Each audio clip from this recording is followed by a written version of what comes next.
Middle class Ramayana ಇದು ನಮ್ಮ check hello check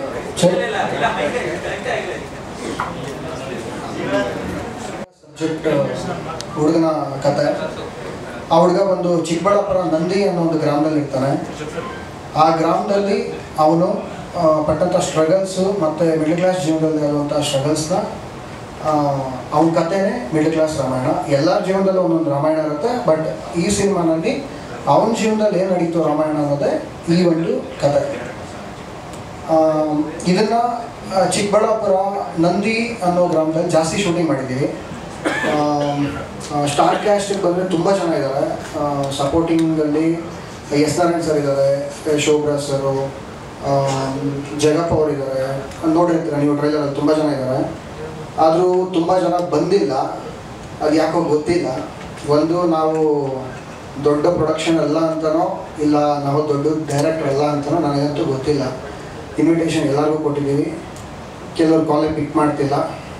ಇದ್ರ ಬಗ್ಗೆ ಗೊತ್ತಿಲ್ಲ, ನೋಡ್ತೀನಿ. ರೆಸ್ಪಾನ್ಸ್ ಇನ್ನೂ ಇಲ್ಲ, ಮಾತಾಡೋಣ. ಇದಾದ್ಮೇಲೆ ಏನೊಂದು ಹೇಳಿದ್ರು ವರ್ಷ ಆಯಿತು. ಆಫ್ಟರ್ ಕೋವಿಡ್ ಟೈಮಲ್ಲಿ ಸ್ಟಾರ್ಟ್ ಆಯಿತು ಸರ್. ಬಟ್ ಸ್ವಲ್ಪ ಟೈಮ್ ತೊಗೊಂತು, ಯಾಕಂದರೆ ಒಂದು ಬೆಸ್ಟ್ ಔಟ್ಪುಟ್ ಕೊಡಬೇಕು ಅಂತ ಸ್ವಲ್ಪ ಸ್ಕ್ರೀನ್ ಪ್ಲೇ ಮತ್ತು ಕತೆಗೆ ಜಾಸ್ತಿ ಒತ್ತು ಕೊಟ್ಟು ಸ್ವಲ್ಪ ಚೇಂಜಸ್ ಎಲ್ಲ ಆಯಿತು. ಮತ್ತು ಶೂಟ್ ಸ್ವಲ್ಪ ಬ್ರೇಕ್ ಡೌನ್ಸ್ ಆಯಿತು. ಹಂಗಾಗಿ ಸ್ವಲ್ಪ ಡಿಲೇ ಆಯಿತು. ಬಟ್ ಪ್ರಾಡಕ್ಟ್ ಕರೆಕ್ಟ್ ಟೈಮ್ಗೆ ತಂದಿದ್ದೀವಿ ಅಂತ ನಾವು ಅನ್ಕೊತಿದ್ದೀವಿ ಸರ್.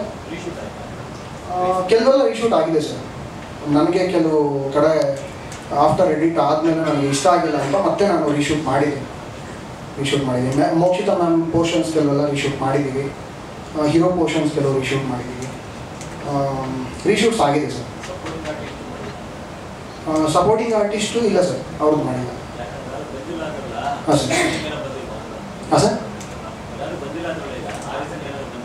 ಇಲ್ಲ ಹಂಗೇನಿಲ್ಲ ಸರ್, ಹಂಗೇನಿಲ್ಲ. ಬಟ್ ಒಂದು 5-10 ಡೇಸಿಂದ 5 ಡೇಸಿಂದ ಫಾಲೋಅಪಲ್ಲಿ ಇದ್ದೀವಿ. ಬಟ್ ಬಂದಿಲ್ಲ. ಅವ್ರದ್ದು ಏನಾದರೂ ಕಾರಣಗಳಿದೆಯೋ ಗೊತ್ತಿಲ್ಲ. ಏನು ಹೇಳಿಲ್ಲ ಸರ್. ಅದೇ ಸರ್ ಹೇಳಿದ್ನಲ್ಲ, ನಮ್ಮದು ದೊಡ್ಡ ಬ್ಯಾನರ್ ಅಲ್ಲ ಅಂತನೋ ಇಲ್ಲ ನಾವು ದೊಡ್ಡ ಡೈರೆಕ್ಟರ್ ಅಲ್ಲ ಅಂತನೋ ಗೊತ್ತಿಲ್ಲ. ಇಲ್ಲ ಔಟ್ಪುಟ್ ಚೆನ್ನಾಗಿ ಬಂದಿಲ್ವೇನೋ ಅಂತ ಅವ್ರ ತಲೆಯಲ್ಲಿ ಇದೆಯೋ ಗೊತ್ತಿಲ್ಲ. ಅದು ಒಂದಿದೆ. ಯಾಕಂದರೆ ನಾವು ಟ್ರೈಲರ್ ಸೆಂಡ್ ಮಾಡಿಲ್ಲ, ನಾವು ಇನ್ವೈಟ್ ಮಾತ್ರ ಮಾಡಿದ್ವಿ. ಹಂಗಾಗಿ ಅವ್ರಿಗೇನಾದರೂ ಆ ಥರ ಇತ್ತೇನೋ ಗೊತ್ತಿಲ್ಲ. ಅದಕ್ಕೋಸ್ಕರ ಗೊತ್ತಿಲ್ಲ. ಅವ್ರದ್ದು ಏನಾದರೂ ರೀಸನ್ಸ್ ಇರ್ಬೋದು, ಅವ್ರದ್ದು ಏನಾದರೂ ಪ್ರಾಬ್ಲಮ್ಸ್ ಇರ್ಬೋದು. ಅವ್ರು ರಿಪ್ಲೈ ಮಾಡೋವರೆಗೂ ನನಗೆ ಗೊತ್ತಾಗಲ್ಲ ಸರ್ ಯಾಕೆ ಬಂದಿಲ್ಲ ಅಂತ. ಅದು ಓಕೆ. ಇದು ಏನು ಯಾವ ಥರ ಸಿನಿಮಾ ಇದೆ? ಯಾಕೆಂದರೆ ರಾಮಾಯಣ ಫ್ಯಾಮಿಲಿ ರಾಮಾಯಣ ಅಂತಿಲ್ಲ ಇರ ಅಥವಾ ಲವ್ ಪ್ರೇಮಾಯಣನ ಇಬ್ಬರು ಹುಡುಗಿದ್ದಾರೆ, ಏನು ಕತೆ ಸರ್? ಎಲ್ಲ ಇದೆ ಸರ್. ಒಂದು ಹುಡುಗ ಅಂದಮೇಲೆ, ಅದರಲ್ಲೂ ಮಿಡಲ್ ಕ್ಲಾಸ್ ಹುಡುಗ ಅಂದಮೇಲೆ ಲವ್ ಮಾಡೋದು ಕಾಮನ್. ಎಲ್ಲರೂ ಲವ್ ಮಾಡಿದ್ಮೇಲೆ 90% ಮಿಡಲ್ ಕ್ಲಾಸ್ ಹುಡುಗ ಯಾರೇ ಲವ್ ಮಾಡಲಿ ಅದನ್ನು ಲಾಸ್ಟ್ ಅಚೀವ್ ಮಾಡ್ಕೊಳಕ್ಕಾಗಲ್ಲ. ಲಾಸ್ಟ್ಗೆ ಯಾರೋ ಒಬ್ಬನ ಮದುವೆ ಆಗಬೇಕು. ಆ ಲವ್ ಸಕ್ಸಸ್ ಆಗಲ್ಲ. ಅದು ಎಸ್ಪೆಷಲಿ ಮಿಡಲ್ ಕ್ಲಾಸ್ ಫ್ಯಾಮಿಲೀಸಲ್ಲಿ ಅಚೀವ್ ಆಗಲ್ಲ. ಹಂಗಾಗಿ ಅವನು ಲವ್ ಮಾಡಿದ್ದೆ ಬೇರೆ ಹುಡುಗಿನ, ಮದುವೆ ಆಗಿದ್ದೆ ಬೇರೆ ಹುಡುಗಿನ. ಮತ್ತು ಅವನ ಸ್ಟ್ರಗಲ್ಸ್ ಏನು, ಮಿಡಲ್ ಕ್ಲಾಸಲ್ಲಿ ಹುಟ್ಟಿದ್ರೆ ಅವನು ಹೆಂಗೆ ಕಷ್ಟಪಟ್ಟ ಅನ್ನೋದೇ ಈ ಮಿಡಲ್ ಕ್ಲಾಸ್ ರಾಮಾಯಣ ಕತೆ. ಸರ್ ಒಂದು 20-30% ಒಂದು ಸ್ವಲ್ಪ ಇನ್ಸ್ಪಿರೇಷನಲ್ ಕಥೆನೇ ಇದು. ಬಟ್ ಅದಾದಮೇಲೆ ಎಳೆಯೆಲ್ಲ ನಾವು ನೀಟಾಗಿ ಕಟ್ಕೊಂಡು ಮಾಡಿದ್ದೀವಿ. ಆ ಕೃಷ್ಣ ಅನ್ನೋ ಕ್ಯಾರೆಕ್ಟರ್ ಪಡುವಂಥ ಸ್ಟ್ರಗಲ್ಸು ಮತ್ತು ಅವನ ಡ್ರಾಮಾ ಏನು, ಅವನ ಕತೆ ಅಂದರೆ ಇವಾಗ ಒಂದು ಕತೆ ಅಂದಿದ ತಕ್ಷಣ ನಾರ್ಮಲ್ ಕತೆ ಹೇಳೋದಕ್ಕೂ ಒಬ್ಬ ಇದ್ದಾಗ ಒಂದು ಕತೆ ಕೇಳಿದ್ರೆ ನೀವು ಸಕ್ಕತ್ತಾಗಿ ಇಷ್ಟಪಡ್ತೀರಾ ಅಂತಂದರೆ ಅಂಥ ಕತೆನೇ ಒಂದು ಮಿಡಲ್ ಕ್ಲಾಸ್ ರಾಮಾಯಣ. ಎಷ್ಟು ಹಾಡುಗಳಿದೆ ಸರ್? ಟೋಟಲ್ ಇದರಲ್ಲಿ 6 ಹಾಡಿದೆ. ಬಟ್ ಅದರಲ್ಲಿ ಮೇಲ್ ವರ್ಷನ್ ಫಿಮೇಲ್ ವರ್ಷನ್ ಅಂತ ಒಂದು 2 ಇದೆ. ಟೋಟಲ್ 5 ಸಾಂಗ್ ಇದೆ ಸರ್ ಸಿನಿಮಾ ಒಳಗಡೆ. ಬಟ್ ನಾವು ಎಂಟ್ರಿ ಸಾಂಗ್ ಅಂತ ಇಲ್ಲ ಕಮರ್ಷಿಯಲ್ ಆಸ್ಪೆಕ್ಟ್ಸಲ್ಲಿ ಮಾಡಿಲ್ಲ. ಕತೆಗೆ ಏನು ಬೇಕೋ ಅದನ್ನು ನಾವು ಮಾಡಿದ್ದೀವಿ ಸರ್. ಆ ಥರ ಮಾಡ್ಕೊಂಡು ಹೋಗಿದ್ದೀವಿ. ಲಿರಿಕ್ಸ್ ನೀವು ಸರ್ ಇದಕ್ಕೆ ಮುಂಚೆ ಒಂದು ಯಾವುದು ಅದೇ ಕೇಳಿದ್ರೆ ಇಲ್ಲ, ರೆವೆಲ್ ಫಸ್ಟ್ ಪ್ರೆಸ್ ಮೀಟ್ ಮಾಡಿಲ್ಲ ಸರ್. ಅದು ಕೋವಿಡ್ ಟೈಮಲ್ಲಿ ಆಗಿತ್ತು ಸರ್, ಹಂಗಾಗಿ ಅದು ಮಾಡೋಕ್ಕಾಗಿಲ್ಲ. ಈ ಸಿನಿಮಾಗಿದೆ ಪ್ರೆಸ್ ಮೀಟ್ ಇದೆ ಸರ್. ಫಸ್ಟ್ ಇನ್ನು 12 ದಿನ ಮಾತ್ರ ಇದೆ ಸರ್. ಒಂದಿನ ಹೋಯ್ತಲ್ಲ? ಹೌದು ಸರ್, ಹೌದು. ಹೊಸಬ್ರು ಎಷ್ಟು ಪಬ್ಲಿಸಿಟಿ ಮಾಡಿದ್ರೆ ಸಾಕಾಗಲ್ಲ. ಹೌದು ಸರ್. ನೀವು 10 ದಿನ ಮುಂಚೆ ಪ್ರೆಸ್ ಬಂದ ಬಂದಿದ್ದೀರಾ? ನೀವು ಆಮೇಲೆ ರಿಲೀಸ್ ಆದ್ಮೇಲೆ ಚೆನ್ನಾಗಿ ಗೊತ್ತಲ್ಲ. 19th ಸಿನಿಮಾ ಪಿಕಪ್ ಆಗುತ್ತೆ ಅನ್ನೋ ಹೋಗಿಲ್ಲ, ಅದನ್ನು ತಲೆ ಇಟ್ಕೊಂಡು 12th ಡೇಟ್ ಅನೌನ್ಸ್ ಮಾಡ್ಕೊಂಡಿದ್ದೀವಿ ಎಷ್ಟು ಥಿಯೇಟರ್ ರಿಲೀಸ್ ಮಾಡ್ತಾರೆ ಸರ್. ಅಷ್ಟು ಒಂದು 50ವರೆಗೂ ಪ್ಲ್ಯಾನ್ ಮಾಡ್ಕೊಂಡಿದ್ದೀವಿ ಸರ್. 50 ಪ್ಲ್ಯಾನ್ ಮಾಡಿದ್ದೀವಿ. ಡಿಸ್ಟ್ರಿಬ್ಯೂಟರ್ ಸರ್ ಹಾಂ sir. Distributor sir Shalini arts Jack Manju sir distribution ಅವರೇ ಡಿಸ್ಟ್ರಿಬ್ಯೂಟ್ ಮಾಡ್ಕೊಡ್ತಿದ್ದಾರೆ. ಅವ್ರಿಗೆ ಪ್ರಾಡಕ್ಟ್ ತುಂಬ ಇಷ್ಟ ಆಗಿದೆ, ಟ್ರೈಲರು ಎಲ್ಲ ನೋಡಿದ್ದಾರೆ ಕಂಟೆಂಟು, ಹಾಗಾಗಿ ಅವರು ಸ್ವಲ್ಪ ಚೆನ್ನಾಗಿ ಪುಷ್ ಮಾಡ್ತಿದ್ದಾರೆ ಸರ್. ಸರ್ ನಿಮ್ಗೇನು ಅನಿಸ್ತು ಟ್ರೈಲರು? ಯಾರ್ದಾದ್ರು ಏನಾದರೂ ಕ್ವಶನ್ಸ್ ಇದೆಯಾ ಟ್ರೈಲರ್ ಬಗ್ಗೆ? ಚೆನ್ನಾಗಿ ಮಾಡಿಲ್ಲ ಕಾಮಿಡಿ ಸಾಂಗ್ಸ್, ಲಿರಿಕ್ಸ್ ಸಾಂಗ್ ತೋರಿಸಿರಲ್ಲ, ಸರ್ ಲಿರಿಕಲ್ ಸಾಂಗ್ ತೋರಿಸಿರಲ್ಲ. ಹೌದು ಸರ್. ಆ ಪಾಯಿಂಟ್ಸ್ಗಳೆಲ್ಲ ಏನಾದ್ರು ಅರ್ಥ ಆಗ್ತಾ ಇತ್ತಾ? ನೀವು ಹಾಕಿದ್ದೀರ ಅಂತ ನಿಮ್ಗೆ ಅರ್ಥ ಆಗುತ್ತೆ, ಆಡಿಯನ್ಸ್ ಏನಾದ್ರು ಅರ್ಥ ಆಗ್ತಿತ್ತು ಸರ್? ಅದು ಇವಾಗ ಎಲ್ಲರೂ ಟ್ರೆಂಡ್ ಸರ್ ಮಾಡ್ಕೊಂಡು ಬರ್ತಿದ್ದಾರೆ. ಯಾವ ಟ್ರೆಂಡ್ ಸರ್? ಕನ್ನಡ ಸಿನಿಮಾ ಕನ್ನಡದಲ್ಲಿ ಹಾಕಿಲ್ಲ, ಬರೀ ಇಂಗ್ಲೀಷಲ್ಲಿ. ಅದರಲ್ಲೂ ಕೂಡ ಏನೋ ಬರೀ ಚೇಷ್ಟೆಗಳು ಮಾಡಿದ್ದಾರೆ, ಎಳೆದಾಡಿ ಪಲ್ದಾಡಿನೆಲ್ಲ ಮುಖದ ಮೇಲೆಲ್ಲ ಹಾಕ್ಕೊಂಡು. ಹೌದು ಸರ್ ಮಾಡಿದ್ದಾರೆ. ಅದು ಲಿರಿಕಲ್ ವಿಡಿಯೋಸ್ ಇವಾಗ ಏನು ಟ್ರೆಂಡ್ ನಡೀತಿದೆಯೋ ಅದೇ ಥರ ಮಾಡಿದ್ದಾರೆ ಸರ್. ಥ್ಯಾಂಕ್ ಯು ಡೈರೆಕ್ಟರ್, ಮತ್ತೆ ಕರಿತೀನಿ. Thank you very much. ಇಲ್ಲೇ ಸಿಟಿಯಿಂದ ಒಂದು 30 ಕಿಲೋಮೀಟರ್ ಅಷ್ಟೇ ನಮ್ಮ ದೂರು. ಸರ್ ನಮ್ಮದು ಬಿಸ್ನೆಸ್ ಬೇರೆ ಇದೆಯಲ್ಲ, ಇದೆ ಲಾರಿ ಇದೆ ಸರ್ ನಮ್ಮದು. ಕನ್ಸ್ಟ್ರಕ್ಷನ್ ಬಿಸ್ನೆಸ್ ಇದೆ ನಮ್ಮದು ಸರ್. ಒಂದು 4-5 ಇದೆ ಸರ್. ಇದಕ್ಕಿಂತ ನಾನು ಫಸ್ಟು ಇಷ್ಟಪಡೋದು ನಾನು ಅಗ್ರಿಕಲ್ಚರ್ ಸರ್. ವ್ಯವಸಾಯ ಜಾಸ್ತಿ ಇಷ್ಟಪಡ್ತೀನಿ, ವ್ಯವಸಾಯ ಮಾಡ್ತಾ ಇದ್ದೀನಿ. ಏನಕ್ಕೆ ಸಿನಿಮಾ ನಿರ್ಮಾಣ ಮಾಡ್ಬೇಕನ್ನಿಸ್ತು ನಿಮಗೆ? ಡೈರೆಕ್ಟ್ರು ಹೀರೋ ಎಲ್ಲ ನಮ್ಮ ಫ್ರೆಂಡ್ಸೇ, ಬಟ್ ಒಂದು ಸ್ಟೋರಿ ಹೇಳಿದ್ರು, ಅದು ನನಗೆ ತುಂಬ ಇಷ್ಟ ಆಯಿತು, ಅದಕ್ಕೋಸ್ಕರ ಮಾಡೋಣ ಅಂತ ಇಷ್ಟಪಟ್ಟೆ. ಸರಿ ಇಲ್ಲ ಸರ್, ನಾನು ಆ್ಯಕ್ಟಿಂಗ್ ಮಾಡಿಲ್ಲ, ಮಾತ್ರ ಹಾಕಿದ್ದೀನಿ ಸರ್. ಫ್ರೆಂಡ್ಗೋಸ್ಕರ ಮಾಡಿಲ್ಲ ಸರ್, ಬಟ್ ಎಲ್ಲರೂ ಸೇರಿ ಒಂದು ಒಳ್ಳೆ ಪ್ರಾಡಕ್ಟ್ ಕೊಟ್ಟು ಜನಗಳಿಗೆ ತೋರ್ಸೋಣ ಅಂತ ನಮಗೂ ಇಷ್ಟ ಆಯಿತು, ಅದಕ್ಕೋಸ್ಕರ ಮಾಡೋದು. ಹಾಂ ಸರ್ ಸರ್ ನನಗೆ ಚೆನ್ನಾಗಿದೆ, ಬಟ್ ಬೇರೆಯವ್ರು ನೋಡೋದು ಅನಿಸಿಕೆ ಯಾವ ತಿಳಿಸ್ಬೇಕಲ್ಲ ಸರ್. ನಾವು ಮಾಡಿದ್ದು ನಮಗೆ ಚಂದನೆ. ಎಷ್ಟು ಬಜೆಟಲ್ಲಿ ಆಯ್ತು ಸರ್? ಸರ್ ಬಜೆಟ್ ಇನ್ನ ಲೆಕ್ಕ ಹಾಕಿಲ್ಲ, ಹಾಕ್ಬೇಕು ಸರ್. ಒಟ್ಟು ಸಿನಿಮಾ ಎಲ್ಲ ನೋಡಿದೀರಾ ನೀವಲ್ವಾ? ಖುಷಿ ಕೊಟ್ಟಿದೆ ನಿಮ್ಗೆ? ನಿಮ್ಮ ಮನೆಯವರೆಲ್ಲ ಓಕೆ ಅಂತ ಹೇಳಿದಾರಾ? ನೆಕ್ಸ್ಟ್ ಫಿಲಮ್ ಪ್ರೊಡ್ಯೂಸ್ ಮಾಡ್ತೀರಾ ನಮ್ಮ ಡೈರೆಕ್ಟರ್ಗೆ? ದೇವರು ಹೇಗೆ ಕೊಡ್ತಾನ ಹಾಗೆ. ಅದೆಲ್ಲ ಫ್ರೆಂಡ್ಸ್, ಬಟ್ ಸ್ಟೋರಿ ಹೇಳಿದಾಗ ಅವ್ರಿಗೆ ಇಷ್ಟ ಆಗಿ ನೀವು ಪ್ರೊಡ್ಯೂಸ್ ಮಾಡಿದ್ರಿ ಅಲ್ವಾ? ಹೌದೌದು. ಓಕೆ. ಎಲ್ಲ ಡೈರೆಕ್ಟರ್ ಆಗ್ಬೋದು, ನಾನು ವೇಣು ಸರ್ ಎಲ್ಲ ಕುತ್ಕೊಂಡು ಮಾತಾಡಿದಾಗ ಅದು ಇಲ್ಲಿವರೆಗೆ ಬರುತ್ತೆ ಅಂತ ಖಂಡಿತ ನಾನು ಅಂದ್ಕೊಂಡಿರಲಿಲ್ಲ. ಇಷ್ಟು ಚೆನ್ನಾಗಿ ಬಂದಿದೆ ಔಟ್ಪುಟ್ ಆ್ಯಕ್ಚುಲಿ. ಸೊ ನನ್ನ ಜೊತೆ ವರ್ಕ್ ಮಾಡಿದಂಥ ಎಲ್ಲ ಲಿರಿಕ್ಸಿಸ್ಟ್ಗಳಿಗೆ ಮೈನು ನಾನು ಲಾಸ್ಟ್ ಟೈಮ್ ಒಂದು ಇದರಲ್ಲಿ ನಮ್ಮ ಒಂದು ಸಾಂಗ್ ಉದಯ್ ಸರ್ ಅವ್ರದ್ದು ಹೆಸರು ಮಾತುಬಿಟ್ಟಿದೆ, ಸಾರಿ. ಅವರು ಆಮೇಲೆ ದಿನೇಶ್ ಲಕ್ಕಿ ಅಂತ, ಅವರು ವಿಜಯೇಶ್ವರ್ ಅಂತ. ಸೊ ಇವೆಲ್ಲ ನನಗೆ ಸಪೋರ್ಟ್ ಮಾಡಿ ನಾನು ಕೇಳಿದಾಗ ಇಷ್ಟೇ ಕರೆಕ್ಷನ್ಸ್ ಇದ್ರು ಕೂಡ ಎಲ್ಲ ಮಾಡಿಕೊಟ್ಟಿದ್ದಾರೆ. ಆಮೇಲೆ ಮೈನ್ ನನಗೆ ನಮ್ಮ ಸೌಂಡ್ ಇಂಜಿನಿಯರ್ ನವೀನ್ ಸರ್ ಅಂತ. ಸೊ ನನ್ನ ಸಾಂಗ್ ಏನೇ ಮಿಕ್ಸು ಎಷ್ಟೇ ಚೆನ್ನಾಗಿದ್ರು ಕೂಡ ಅದು ನಾವು ಅವ್ರಿಗೆ ಕೆಲಸ ಕೊಟ್ಟು ಲೈಟೆಲ್ಲ ಫೋನ್ ಮಾಡಿಕೊಟ್ರು. ಸೊ ಎಲ್ಲರಿಗೂ ತುಂಬ ಥ್ಯಾಂಕ್ಸ್. ಸೊ ಸಾಂಗ್ ಇಲ್ಲಿ ಬ್ಯಾಕ್ಗ್ರೌಂಡ್ ಸ್ಕೋರ್ ಕೂಡ ತುಂಬ ಚೆನ್ನಾಗಿ ಬಂದಿದೆ. ಸೊ ವರ್ಕ್ ಮಾಡಿದಂಥ ಎಲ್ಲ ಟೆಕ್ನಿಷಿಯನ್ಗಳಿಗೆ ತುಂಬ ಥ್ಯಾಂಕ್ಸ್ ಹೇಳಕ್ಕೆ ಇಷ್ಟಪಡ್ತೀನಿ. ಫ್ಯಾಮಿಲಿಯಲ್ಲೂ ಏನೇನು ಮಾತಾಡ್ತಾರೆ ಅಂತ, ಯಾವ ರಾಮಾಯಣ ಅವರು ಇದೆಂತ ದೊಡ್ಡ ರಾಮಾಯಣ, ಯಾರ್ಯಾರ ಮನೆಯಲ್ಲಿ ರಾಮಾಯಣ ಇರಲ್ಲ, ಈ ತರ ಎಲ್ಲ ಮಾತುಗಳು ನಾವು ಕೇಳ್ತಾ ಇರ್ತೀವಿ. ಇದರ ಆಧಾರದ ಮೇಲೆ ನಾವೊಂದು ಕಥೆನ ಮಾಡಿ ಮಿಡಲ್ ಕ್ಲಾಸ್ ಫ್ಯಾಮಿಲಿಯಲ್ಲಿ ಏನೇನು ಕಥೆಗಳು ನಡೆಯುತ್ತೆ ಬೇಸ್ಡ್ ಆನ್ ಟ್ರೂ ಸ್ಟೋರೀಸ್, ಒಂದು 30 to 40% based on true stories, ಅದನ್ನೆಲ್ಲ ತಲೆಗೆ ಇಟ್ಕೊಂಡು ಒಂದು ಕಥೆನ ಮಾಡಿರ್ತಕ್ಕಂಥದ್ದು. ಒಂದು ಮಗು ಹುಟ್ಟಿದಾಗ ಸಾಯೋವರೆಗೂ ಸಹ ರಾಮಾಯಣ ನೋಡ್ತಾನೆ ಇರುತ್ತೆ. ಎಲ್ಲ ಏಜ್ನವರು ನೋಡ್ಬೇಕಾದಂತಹ ರಾಮಾಯಣ, ನೋಡ್ತಾ ಇರ್ತಕ್ಕಂಥ ರಾಮಾಯಣ, ನೋಡುವಂತಹ ರಾಮಾಯಣ. ಒಂದು ಮಗು ಹುಟ್ಟಿದಾಗ ತುಂಬಾ ಖುಷಿ ಇರುತ್ತೆ, ಜ್ವರ ಬಂದ್ರೆ ತಲೆನೋವು ಬಂದ್ರೆ ಹಾಸ್ಪಿಟಲ್ಗೆ ಹೋಗ್ಬೇಕು, ಅದೊಂದು ರಾಮಾಯಣ. ಚಿಕ್ಕ ಮಕ್ಕಳಾಗ ಪ್ಯಾಂಪರ್ ಚೇಂಜ್ ಮಾಡ್ಬೇಕು, ಗಂಡ ಹೆಂಡತಿಗೆ ಹೇಳೋದು, ಹೆಂಡತಿ ಗಂಡನ್ಗೆ ಹೇಳೋದು, ಅದೊಂದು ರಾಮಾಯಣ. ಸ್ಕೂಲ್ಗೆ ಸೇರಿಸ್ಬೇಕು, ದುಡ್ಡಿರಲ್ಲ, EMI ತಗೋತೆ, EMI ಕಟ್ಟಬೇಕು, ಸಾಲ ಮಾಡ್ತಾರೆ ಓದಿಸೋದಕ್ಕೋಸ್ಕರ, ಅದೊಂದು ರಾಮಾಯಣ. ಸ್ಕೂಲಲ್ಲಿ ಸರಿಯಾಗಿ ಓದಲ್ಲ, ಬೆಳೀತಾ ಬೆಳೀತಾ ಕಲ್ಚರಲ್ ಆಕ್ಟಿವಿಟೀಸ್ ಬಗ್ಗೆ ಇಂಟ್ರೆಸ್ಟ್ ಇರುತ್ತೆ. ನಮ್ಮ ಧನುಷ್ ಅವ್ರ ತರ ಡೈರೆಕ್ಟರ್ ಆಗ್ಬೇಕು ಅಂತ ಇಂಟ್ರೆಸ್ಟ್ ತೋರಿಸ್ತಾರೆ, ಮನೆಯಲ್ಲಿ ಒಪ್ಪೋದಿಲ್ಲ. ಆಗ ಸ್ಕೂಲಲ್ಲಿ ಮತ್ತೆ ವೇಸ್ಟ್ ಕಂಪ್ಲೇಂಟ್ ಮಾಡ್ತಾರೆ, ಏನಪ್ಪ ನಿಮ್ಮ ಮಕ್ಕಳು ಸರಿಯಾಗಿ ಓದ್ತಾ ಇಲ್ಲ ಅಂದ್ಬಿಟ್ಟು. ಅವ್ರದ್ದೊಂದು ರಾಮಾಯಣ. ಮನೇಲಿ ಗಂಡ ಹೆಂಡತಿಗೆ ಹೇಳ್ತಾನೆ, ಹೆಂಡತಿಗೆ ಹೇಳ್ತಾನೆ, ಏನ್ ನಿನ್ ಮಗ ಸರಿಯಾಗಿ ಓದೋದಿಲ್ಲ ಅಂತ. ಮತ್ತೆ ಹೆಂಡತಿ, ನನಗೆ ಒಬ್ಬನಿಗೆ ನಮ್ಮ ಮಗ, ನೀಗೇನು ಮಗ ಅಲ್ವಾ, ನೀವು ಸರಿಯಾಗಿ ನೋಡ್ಕೊಳ್ಳಿ. ಈ ತರ ಬೆಳೀತಾ ಬೆಳೀತಾ ಮದುವೆ ಟೈಮ್ ಬಂದಾಗ ಹೆಣ್ಣು ಕೊಡಲ್ಲ, ಕೆಲಸ ಇರಲ್ಲ, ಕೆಲಸ ಇದ್ರು ಸಂಬಳ ಎಷ್ಟು ಅಂತ. 1 ಲಕ್ಷ ಸಂಬಳ ಬರುತ್ತೆ ಅಂದ್ರೆ ಬೆಂಗಳೂರಲ್ಲಿ ಒಂದು ಆಸ್ತಿ ಇದೆಯಾ, ಸೈಟ್ ಇದೆಯಾ? ಈಗಿನ ಕಾಲದಲ್ಲಿ ಇದೆಲ್ಲ ಟ್ರೆಂಡ್ ಆಗ್ಬಿಟ್ಟಿದೆ. ಸೊ ಇಂತಹ ರಾಮಾಯಣಗಳು ಪ್ರತಿಯೊಬ್ಬರ ಮನೆಗಳಲ್ಲೂ ಇದ್ದೇ ಇರುತ್ತೆ. ಇಲ್ಲಿ ಕೂತಿರ್ತಕ್ಕಂತಹ ಪ್ರತಿಯೊಬ್ಬರ ಮನೆಗಳಲ್ಲೂ ರಾಮಾಯಣ ಇದ್ದೇ ಇರುತ್ತೆ, ಖಂಡಿತವಾಗ್ಲೂ ಇರುತ್ತೆ. ರಾಮಾಯಣ ಇಲ್ಲ ಅಂತ ಯಾರು ಹೇಳೋಕೆ ಆಗಲ್ಲ. ಸಾವಿಲ್ಲದ ಮನೆಯಲ್ಲಿ ಹೇಗೆ ಸಾಸಿವೆ ಇರೋದಿಲ್ವೋ ಹಾಗೆ ಪ್ರತಿಯೊಬ್ಬರ ಮನೆಯಲ್ಲೂ ರಾಮಾಯಣ ಇದ್ದೇ ಇರುತ್ತೆ. ನಮ್ಮ ಸಿನಿಮಾದಲ್ಲಿ ಕೃಷ್ಣಂದೊಂದು ರಾಮಾಯಣ. ಅವ್ರ ತಂದೆ ಇರಲ್ಲ ಪಾಪ, ತಾಯಿ ಕಷ್ಟಪಟ್ಟು ಸಾಕ್ತಾ ಇರ್ತಾಳೆ.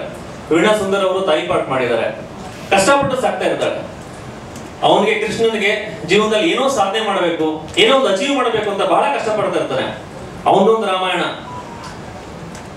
ಆಮೇಲೆ ಸೌಂದರ್ಯ ಅಂತ ಮೋಕ್ಷಿತಾ ಪೈ ಅವರು ನಟನೆ ಮಾಡಿರೋದು ಸೌಂದರ್ಯ ಅಂತ ಕ್ಯಾರೆಕ್ಟರ್, ಅವ್ರದ್ದೊಂದು ರಾಮಾಯಣ. ಅವರಪ್ಪ ತುಂಬಾ ಸ್ಟ್ರಿಕ್ಟ್ ಆಗಿರ್ತಾರೆ. ಎಸ್ ನಾರಾಯಣ್ ಸರ್ ಈ ಒಂದು ಕ್ಯಾರೆಕ್ಟರ್ ಮಾಡಿದ್ದಾರೆ, ತುಂಬಾ ಸ್ಟ್ರಿಕ್ಟ್ ಆಗಿರ್ತಾರೆ. ಅವ್ರಿಗೆ ಏನೇನೋ ಕನಸುಗಳಿರುತ್ತೆ, ಆ ರೀತಿ ಮದುವೆ ಆಗ್ಬೇಕು, ಈ ರೀತಿ ಮದುವೆ ಆಗ್ಬೇಕು ಅಂತ. ಅವ್ರದ್ದೊಂದು ರಾಮಾಯಣ. ನಮ್ಮ ಕೃಷ್ಣನ್ ಸ್ನೇಹಿತ ಜಗಪ್ಪ ಅವ್ರು ಮಾಡಿದ್ದಾರೆ, ಬಾಲ ಅಂತ ಕ್ಯಾರೆಕ್ಟರ್, ಅವ್ರದ್ದೊಂದು ರಾಮಾಯಣ. ಅವರಪ್ಪ ಪಂಚೆ ಪಾಪಣ್ಣ ಅಂತ ಸುಂದರ್ ಸರ್ ಮಾಡಿದ್ದಾರೆ, ಯಾವಾಗಲೂ ಪಂಚೆಲ್ಲೇ ಹೊಡಿತಾ ಇರ್ತಾರಂತೆ, ಅವ್ರದ್ದೊಂದು ರಾಮಾಯಣ. ನಮ್ಮ ಇನ್ನೊಬ್ಬ ಹೀರೋಯಿನ್ ಕೀರ್ತಿ ರೆಡ್ಡಿ ಅಂತ ಯುಕ್ತಾ ಅವರು ಇದ್ದಾರೆ, ಅವ್ರು ತುಂಬಾ ಫಾರ್ಸ್. ಇವ್ರ ಮೂವರ್ದು ಒಂದು ರಾಮಾಯಣ ಅಂದ್ರೆ ಇವ್ರದ್ದೊಂದು ರಾಮಾಯಣ. ಈ 4 ಜನರದ್ದು ಸೇರಿ ಒಂದು ಒಳ್ಳೆ ಮಿಡಲ್ ಕ್ಲಾಸ್ ರಾಮಾಯಣನ ನಾವು ಮಾಡಿದ್ದೇವೆ. ಈ ವಿಷನ್ ನ ಕಂಡಂತವರು ನಮ್ಮ ಡೈರೆಕ್ಟರ್ ಧನುಷ್ ಗೌಡ ಅವರು. ಅವರ ಜೊತೆಗೆ ನಾವೆಲ್ಲ ಸೇರಿ ಈ ಒಂದು ಕನಸು ಏನಿದೆ, ಈ ಒಂದು ವಿಷನ್ ಏನಿದೆ ಜನಕ್ಕೆ ತಲುಪಿಸ್ಬೇಕು ಅಂತ ಒಂದು ಸಿನಿಮಾ ಮಾಡಿದ್ದೀವಿ. ಸಿನಿಮಾ ರೆಬಲ್ ಹುಡುಗರು ಅಂತ ಸಿನಿಮಾ ಮಾಡಿದ್ದೆ. ಅದಾದಮೇಲೆ ಆಫ್ಟರ್ ವೇಕಪ್ ಅಂತ ರೀಸೆಂಟ್ಲಿ ಒಂದು ರಿಲೀಸ್ ಆಯಿತು, ಆ ಸಿನಿಮಾ ಒಂದು ವರ್ಕ್ ಮಾಡಿದೆ. ಈಗ 3ನೇ ಸಿನಿಮಾ ಇದು MCR ಮಿಡಲ್ ಕ್ಲಾಸ್ ರಾಮಾಯಣ. ಡೈರೆಕ್ಟ್ರು ನಮಗೆ ತುಂಬ ಇಷ್ಟ ಆದರು, ಅದಕ್ಕೋಸ್ಕರ ಅವ್ರ ಜೊತೆಗೆ ನಾನು ಇದು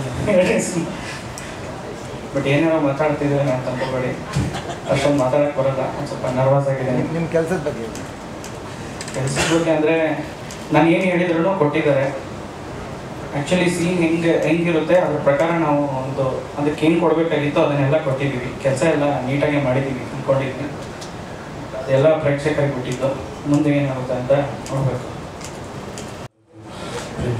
ಮಿಕ್ಸಿಂಗ್ ಎಲ್ಲ ಸೊ ಒಳ್ಳೆ ಟೀಮು, ಒಳ್ಳೆ ಎಫರ್ಟ್ ಹಾಕಿ ಮಾಡಿದ್ದಾರೆ. ಎಲ್ಲರೂ ಬಂದು ಆಶೀರ್ವಾದ. Thank you. ನಾನು ಪಾರ್ಟ್ ಆಫ್ ಜಾಬ್ ಬರಬೇಕು ಬಂದಿದ್ದೀನಿ ಅಷ್ಟೇ. ಮಿಡಲ್ ಕ್ಲಾಸ್ ರಾಮಾಯಣ ಸರ್, ಈ ಮಿಡಲ್ ಕ್ಲಾಸ್ ವಿಜಯ್ ಚಿಂದೂರ್ಗೆ ಈ ಮಿಡಲ್ ಕ್ಲಾಸ್ ರಾಮಾಯಣದಲ್ಲಿ ಒಂದು ಪಾತ್ರ ಕೊಟ್ಟಿದ್ದಕ್ಕೆ Dhanush sir thank you sir. ಈ ಕ್ಯಾರೆಕ್ಟರ್ ಬಗ್ಗೆ ನನಗೆ ಉದಯ್ ಎಕ್ಸ್ಪ್ಲೈನ್ ಮಾಡಿದ್ದೆ. ನಾನು ಕಾರಲ್ಲಿ ಹೋಗ್ತಾ ಇದ್ದೆ, ಇವ್ರ ಕಥೆ ಹೇಳೋಕ್ಕೆ ಕಾಲ್ ಮಾಡಿದ್ದೆ. ಪಕ್ಕದಲ್ಲಿ ನನ್ನ ವೈಫು ಕೂತಿದ್ದೆ, ಹೋಗ್ತಾ ಇದ್ದರೆ ಸರ್ ಇದರಲ್ಲೊಂದು ಕ್ಯಾರೆಕ್ಟರ್ ಇದೆ, ನೀವು ಬ್ರೋಕರ್, ನಾನು ಸ್ಪೀಕರ್ ಅಂತ ಮಾಡಿದ್ದೆ. ಬ್ರೋಕರ ಅಂದರೆ ಆಮೇಲೆ ಇವರು ಅಲ್ಲ ಸರ್ ಏಜೆಂಟು ಯಾವುದೋ ಒಂದು ಯಾವುದಕ್ಕೆ ಸರ್ ನೀವು ರಿಯಲ್ ಎಸ್ಟೇಟ್ ಏಜೆಂಟು ಅಂತ ಹೇಳಪ್ಪ ಅಂತಂದ್ರೆ ಆಮೇಲೆ ಎಕ್ಸ್ಪ್ಲೈನ್ ಮಾಡಿದ್ರು. ಆಮೇಲೆ ಅವ್ರ ಬಗ್ಗೆ ಹೇಳ್ಕೊಂಡ್ರು. ಈ ಕತೆಗೆ ಡೈರೆಕ್ಟರ್ ಜೊತೆ ಸ್ಕ್ರೀನ್ ಪ್ಲೇ, ಡೈಲಾಗು ಮತ್ತು ಎಕ್ಸಿಕ್ಯೂಟಿವ್ ಪ್ರೊಡ್ಯೂಸರ್ ಅಂತ ಭಾಳ ಖುಷಿಯಾಯಿತು. ಕತೆ ಭಾಳ ಚೆನ್ನಾಗಿದೆ. ಡೈರೆಕ್ಟರ್ ನರೇಟ್ ಮಾಡಿದಾಗ ತುಂಬ ಕಾನ್ಫಿಡೆಂಟಾಗಿ ಕ್ಲಾರಿಟಿ ಇಟ್ಕೊಂಡು ಪ್ರತಿಯೊಂದು ಕಾಮಿಡಿ, ಪ್ರತಿಯೊಂದು ಡೈಲಾಗ್ನ ಮುಂಚೆನೇ ಪೇಪರಲ್ಲೇ ಇತ್ತು. ಇಂಪ್ರೂವೈಸೇಷನ್ ಮಾಡುವಂಥ ದೊಡ್ಡ ಜಾಗ ಏನಿರಲಿಲ್ಲ, ಎಲ್ಲ ಅವರೇ ನೀಟಾಗಿ ಬರೆದಿಟ್ಟಿದ್ದು. ತುಂಬ ಸೊಗಸಾಗಿ ಎಕ್ಸಿಕ್ಯೂಟ್ ಮಾಡಿದ್ದಾರೆ. ತುಂಬ ಚೆನ್ನಾಗಿದೆ ಮಿಡಲ್ ಕ್ಲಾಸ್ ರಾಮಾಯಣ, ಎಂಜಾಯ್ ಮಾಡಿದ್ದೀನಿ. ಆಮೇಲೆ ಯುಕ್ತಾ, ಮೋಕ್ಷಿತಾ, ನಿಮ್ಮನ್ನು ನನ್ನ ಕಲರ್ಗೆ ಹತ್ರ ತಂದಿರೋದು ಭಾಳ ಖುಷಿಯಾಗಿದೆ. ಸ್ವಲ್ಪ ಸಮಾಧಾನ ಆಯಿತು. ನಾನು ಒಬ್ಬನೇನಾಗಿರೋದು ಸಿನಿಮಾ ಹತ್ರ ತೊಗೊಂಬಂದಿದ್ದಾರೆ. ಆಮೇಲೆ ವಿನು ಟ್ರಾನ್ಸ್ಫಾರ್ಮೇಷನ್ ಭಾಳ ಚೆನ್ನಾಗಿದೆ. ನೀವು 2 ಗೆಟಪ್, ಆಲ್ ದಿ ಬೆಸ್ಟ್. ಇಡೀ ಟೀಮ್ಗೆ ಆಲ್ ದಿ ಬೆಸ್ಟ್. ಡೇಟ್ ಹೇಳಬೇಕು ಅನಿಸ್ತಾರೆ, ಬಟ್ ಅಣ್ಣ ಅಂದರು ಸೆನ್ಸಾರಿಗೆ ಮುಂಚೆ ಡೇಟ್ ಹೇಳೋದು ಒಳ್ಳೇದಲ್ಲ ಅಂತ. ಸೊ ಕಾಣಿಸ್ತಾ ಇದೆ, ದಯವಿಟ್ಟು ನೋಡ್ಕೊಳ್ಳಿ. ದಯವಿಟ್ಟು ಎಲ್ಲರೂ ಸಿನಿಮಾ ನೋಡಿ ಆಶೀರ್ವಾದಿಸಿ. Thank you. ರಿಪೀಟ್ ಮಾಡೋ ಅವಶ್ಯಕತೆ ಇಲ್ಲ. ನಮ್ಮ ಟೀಮ್ ಹೇಳಿದ ಪ್ರಕಾರ, ಸಾರಿ ಟೀಮ್ ಅಲ್ಲ, ಕುಟುಂಬ ಹೇಳಿದ ಪ್ರಕಾರ ಮನೇಲಿ ನಡೆದಿರೋ ರಾಮಾಯಣ ಬಗ್ಗೆ ಒಂದು ಕತೆ ಮಾಡ್ತೀವಿ. ಆ್ಯಂಡ್ ಮೊದಲೇದಾಗಿ Dhanush thank you so much ಈ ಅಪಾರ್ಚುನಿಟಿ ಕೊಟ್ಟಿದ್ದಕ್ಕೆ. ನಮ್ಮ ಇಡೀ ಟೀಮ್ನ ಥ್ಯಾಂಕ್ ಯು ಹೇಳೋಕ್ಕೆ ಇಷ್ಟಪಡ್ತೀನಿ. Because everybody was very cooperative, ತುಂಬಾ ಸಪೋರ್ಟಿವ್. ಆ್ಯಂಡ್ ಹಾಗಾಗಿ ಏನು ಹೇಳಬೇಕು ಅಂದರೆ ಕನ್ನಡ ಇಂಡಸ್ಟ್ರಿ ಸದಾ ಗೊತ್ತು, ಹೊಸೊಬ್ರಿಗೆ ಅವಕಾಶ ಕೊಡಬೇಕು ಅಂದರೆ ಕನ್ನಡ ಬರುತ್ತಾ ಅಂದರೆ ಯಾವ ಇಂಡಸ್ಟ್ರಿನೂ ಅಷ್ಟೇ. ಬಟ್ ನನಗೆ ಎಷ್ಟು ಪ್ರೀತಿಯಿಂದ ಎಕ್ಸೆಪ್ಟ್ ಮಾಡಿಕೊಂಡು ನೀವು ಅಷ್ಟೊಂದು ಪ್ರೀತಿ ಕೊಡ್ತಾ ಇದ್ದೀರಾ, ನಾನು ಅದಕ್ಕೆ ಥ್ಯಾಂಕ್ ಯು ಹೇಳೋಕ್ಕೆ ಇಷ್ಟಪಡ್ತೀನಿ. ಆ್ಯಂಡ್ ಹಾಗೆ ಪ್ರೋತ್ಸಾಹಿಸ್ತಾ ಇದ್ದೀವಿ. ಕೀಪ್ ಸಪೋರ್ಟಿಂಗ್, ಕೀಪ್ ಲವಿಂಗ್ ಅಷ್ಟೇ ಕೇಳ್ಕೊಳ್ತೀನಿ. Thank you so much. ಪಾತ್ರ ಬಂದು ಕೀರ್ತಿ ರೆಡ್ಡಿ ಅಂತ. ಕೀರ್ತಿ ಒಬ್ಬಳು ಹುಡುಗಿ, she's teenager, she's from Hyderabad ಅಂತ. ಸೊ ಅವಳು ಅಲ್ಲಿಂದ ಬಂದು ಇಲ್ಲಿ ಶೀಸ್ ಏನು ಹೇಳ್ತಾರೆ, ಒಂದು ಯಂಗ್ಸ್ಟರ್ ಹುಡುಗಿ ಹೆಂಗಿರ್ತಾಳೆ, ಅವಳಿಗೆ ಲವ್ ಆಗುತ್ತೆ. ಸೊ ಆ ಥರ ಕತೆ ಇದೆ.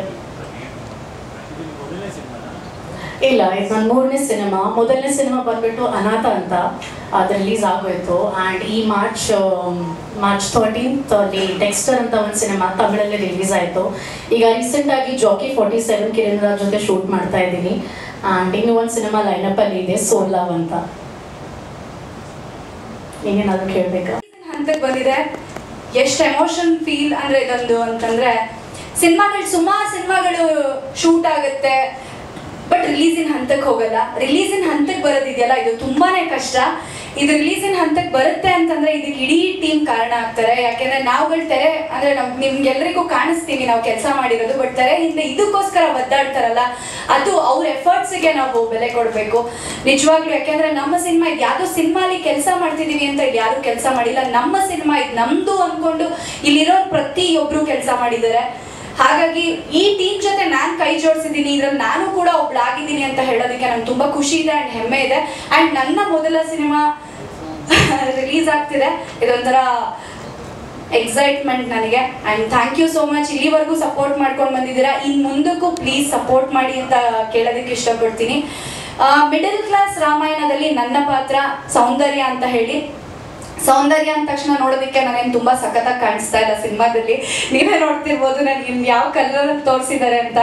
ಫಸ್ಟ್ ಟೈಮ್ ಡೈರೆಕ್ಟ್ರ್ ಬಂದು ಹೇಳಿದ್ರು ನನಗೆ, ಮೇಡಮ್ ನೀವು ಒಂದು ಸ್ವಲ್ಪ ಎಣ್ಣೆಗೆಂಪಿರ್ತೀರಾ ಅಂತಂದ್ರು. ಎಣ್ಣೆಗೆಂಪ್ತಾನೆ, ಸರಿ ಬಿಡಿ ಆಯಿತು ಓಕೆ ಅಂತಂದೆ. ಆಮೇಲೆ ಕರ್ಕೊಂಡೋಗಿ ಲುಕ್ ಟೆಸ್ಟ್ ಅಂತ ಹೇಳಿ ಮಾಡಿದ್ರು. ಲುಕ್ ಟೆಸ್ಟ್ ಮಾಡೋವಾಗ ಕಲರ್ ನೋಡ್ಬಿಟ್ಟು ನಾನೇ ಶಾಕು, ಈ ಥರ ಇರ್ತೀನಾ ಅಂತ ಹೇಳಿ. ಬಟ್ ಟೀಮಿನ ಹೊಸ ಪ್ರಯತ್ನ, ಓಕೆ ಫೈನ್. ಯಾಕೆ ಹೀರೋಯಿನ್ ಅಂದ ತಕ್ಷಣ ಗ್ಲಾಮರಸ್ ಆಗಿ ಕಾಣಿಸ್ಬೇಕಾ, ಸಕ್ಕದಾಗೆ ಕಾಣಿಸ್ಬೇಕಾ, ನಮ್ಮ ಪರ್ಫಾರ್ಮೆನ್ಸ್ನ ತೋರಿಸೋಣ ಸಿನಿಮಾದಲ್ಲಿ ಅಂತ ಹೇಳಿ ಓಕೆ ಸರ್ ಅಂತ ಹೇಳಿ ಒಪ್ಕೊಂಡು ಇಡೀ ಸಿನಿಮಾ ಹೀಗೆ ಕಪ್ ಕಾಣಿಸ್ತೀನಿ. ಯಾವುದೋ ಒಂದು ಹಾಡಲ್ಲಿ ಮಾತ್ರ ಒಂದು ಸ್ವಲ್ಪ ಬೆಳ್ಳಗೆ ಕಾಣಿಸ್ತಾ ಇದ್ದೀನಿ ಅಷ್ಟೇ. ಈ ಒಂದು ಹೊಸ ಪ್ರಯತ್ನಕ್ಕೆ ಆ್ಯಂಡ್ ಈ ಒಂದು ಕತೆ ನಮ್ಮ ಎಲ್ಲರ ಲೈಫಲ್ಲೂ ನಡೆದಿರುವಂತಹ ಕತೆನೇ ಇದು. ಅಂದರೆ ನಮ್ಮ ಫ್ರೆಂಡ್ಸ್ ಆಗಿರ್ಬೋದು, ಇಲ್ಲ ಅಕ್ಕಪಕ್ಕ ಮನೆಯವರಾಗಿರ್ಬೋದು, ಇದು ಯಾವುದೋ ದೊಡ್ಡ ಫೈಟು ಇಲ್ಲ ಕೆಲವೊಂದೆಲ್ಲ ಆಗದೆ ಇರೋ ಇನ್ಸಿಡೆಂಟ್ಗಳನ್ನ ಆಗಿದೆ ಅನ್ನೋ ಥರ ಅನ್ಸುತ್ತಲ್ಲ, ಆ ಥರ ಎಲ್ಲ ಇಲ್ಲ ಈ ಸಿನಿಮಾದಲ್ಲಿ. ಸಿಂಪಲ್ ಆ್ಯಂಡ್ ಸ್ವೀಟಾಗಿ ಈ ಕಥೆನ ಹೇಳ್ತಾ ಇದ್ದೀವಿ ನಾವು ನಿಮಗೆ. ನಮ್ಮ ಅಕ್ಕಪಕ್ಕದ ಮನೇಲಿ ನಡೆದಿರುವಂತಹ ಕತೆ, ಫ್ರೆಂಡ್ಸ್ ಜೊತೆ ನಡೆದಿರುವಂತಹ ಕತೆನೇ ನಾವು ನಿಮಗೆ ತೋರಿಸೋದಕ್ಕೆ ಅಂತ ಹೊರಟಿರೋದು. ಇವಾಗ ನಿಮ್ಮೆಲ್ಲರಿಗೂ ಇಷ್ಟ ಆಗುತ್ತೆ ಅಂತ ಅಂದ್ಕೊಂಡಿದ್ದೀವಿ. ಪ್ಲೀಸ್ ಈ ಹಿಂದೆ ಹೇಗೆ ಸಪೋರ್ಟ್ ಮಾಡಿದಿರೋ ಹಾಗೆ ಈಗಲೂ ಕೂಡ ಸಪೋರ್ಟ್ ಮಾಡಿ. ಡೈರೆಕ್ಷನ್ ಡಿಪಾರ್ಟ್ಮೆಂಟ್ ಹಾಗೂ ನಮ್ಮ ಎಲ್ಲ ಕಲಾವಿದರಿಗೂ ಧನ್ಯವಾದಗಳು. ಯಾಕೆಂದರೆ ಇವರು ಡೇ 1 ಇಲ್ಲಿವರೆಗೂ ನಮ್ಮನ್ನ ಹೀಗೆ ಸಪೋರ್ಟ್ ಮಾಡ್ಕೊಂಡು ಬರ್ತಾ ಇದ್ದಾರೆ, ಮುಂದೆನೂ ಮಾಡ್ತಾರೆ. ಈಗ ತಾನೇ ನೀವೆಲ್ಲ ಟ್ರೈಲರ್ ನೋಡಿದ್ದೀರ, ನಿಮ್ಗೆಲ್ಲ ತುಂಬ ಇಷ್ಟ ಆಗಿದೆ ಅಂತ ನಾನು ಭಾವಿಸ್ತೀನಿ. ಮಿಡಲ್ ಕ್ಲಾಸ್ ರಾಮಾಯಣ ಸಿನಿಮಾ ಇದೇ ಸೆಪ್ಟೆಂಬರ್ 12ನೇ ತಾರೀಕು ಎಲ್ಲ ಮಲ್ಟಿಪ್ಲೆಕ್ಸ್ ಹಾಗೂ ಥಿಯೇಟ್ರಲ್ಲಿ ರಿಲೀಸ್ ಆಗುತ್ತೆ. 100% ನಿಮ್ಗೆಲ್ಲ ಇಷ್ಟ ಆಗುತ್ತೆ ಅಂತ ನಾನು ಶೋರ್ ಆಗಿ ಹೇಳ್ತೀನಿ. ಸಿನಿಮಾ ನಿಮಗೆ ಇಷ್ಟ ಆದರೆ ಒಂದು 4 ಜನಕ್ಕೆ ಹೇಳಿ, ಮತ್ತು ನಮ್ಮ ಹೊಸ ಪ್ರತಿಭೆಯನ್ನು ಬೆಳೆಯೋ ಥರ ನೀವು ಪ್ರೋತ್ಸಾಹಿಸಬೇಕು. Thank you. ಇದು ರಿಯಲ್ ಆಗಿ ಬೋರ್ಡ್ ಅಲ್ಲ. ಅದೇ ಅಮ್ಮನ 5 ಲಕ್ಷ ಕೇಳ್ತಾ ಇದ್ರಲ್ಲ, ಅದಕ್ಕೆ ಲಕ್ಷ ನಿಮ್ಮೆಲ್ಲ ಇದೆಯಲ್ಲ ಅಂತ. 5 ಲಕ್ಷ ಅದ್ರ ಜೊತೆಗೆ ಇದೊಂದು 5 ಲಕ್ಷ, ಟೋಟಲ್ 10 ಲಕ್ಷ ಏನಾಗುತ್ತೆ ಅಂತ ನೋಡಿ. ಅದು ಸಿನಿಮಾದಲ್ಲಿ ನೋಡಿ. ಡೈರೆಕ್ಟರ್ ಸರ್ ಜೊತೆಗೆ 2ನೇ ಕಾಂಬಿನೇಷನ್ ಸಿನಿಮಾ ಅಲ್ಲ, ಸೊ ನಿಮ್ಮ ಅವ್ರ ಕಾಂಬಿನೇಷನ್ ಬಗ್ಗೆ ಹೇಳಿ. ಡೈರೆಕ್ಟರ್ ಸರ್ ಆಗಲಿ ನಾವಾಗಲಿ ಒಂಥರ ಯಾವ ಥರ ಅಂದರೆ, ಅವರು ಈಗ ಮದುವೆ ಆಗಿದ್ದಾರೆ, ಇಂಡೈರೆಕ್ಟ್ ನಾವು ಇಬ್ಬರು ಮದುವೆ ಆಗಿಬಿಟ್ಟಿದ್ವಿ.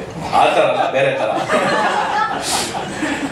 ಡೈರೆಕ್ಟರ್ ಪ್ಲಸ್ ಪ್ರೊಡ್ಯೂಸರ್ ಸರ್ ಆಗಲಿ ಅವರು ಅಷ್ಟೇ, ಎಲ್ಲ ಫ್ರೆಂಡ್ಲಿ ನೇಚರ್ ಆಗಿ ನಾವು ಈ ಯೂತ್ಸ್ ಯಾವ ಥರ ನಾವು ಏನಾದರೂ ಮಾತಾಡ್ಬೇಕಂದ್ರೆ ಯಾವ ಥರ ಕ್ಯಾಚ್ ಮಾಡ್ತಾರೆ, ಆ ಟೈಪಲ್ಲಿ ನಾವು ಡೈಲಾಗ್ಸ್ ಆಗಲಿ ಒಂದು ವಾತಾವರಣ ಅದೇ ಥರ ನಾವು ಸೃಷ್ಟಿ ಮಾಡಿದ್ದೀವಿ.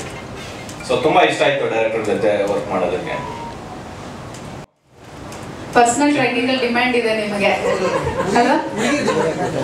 ಸರಿ, ನಮ್ಗೆ ಗೊತ್ತಾಯ್ತು ಬಿಡಿ, ಇವಾಗ ಲೈವ್ ಇವಾಗಿದೆ ಅಂತ. All right, so any questions to hero?